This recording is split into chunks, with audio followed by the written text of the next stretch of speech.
മന്ത്രത്താൽ പായുന്ന കുതിരയെ മാണിക്ക് കയ്യാൽ തൊടാം. മന്ത്രത്താൽ പായുന്ന കുതിരയെ മാണിക്ക് കയ്യാൽ തൊടാം.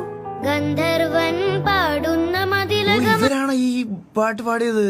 മന്ദാരം പൂവിട്ട തണലിൽ. ഗന്ധർവൻ പാടുന്ന മതിലക മന്ദാരം പൂവിട്ട തണലിൽ. ഊഞ്ഞാലേ അച്ചോ പാടാമോ?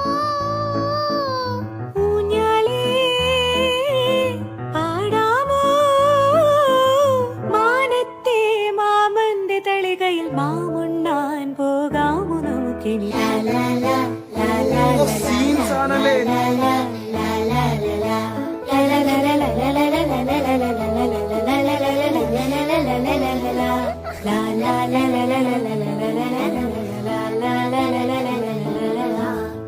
എന്റെ പൊന്നോ, കിടിലം.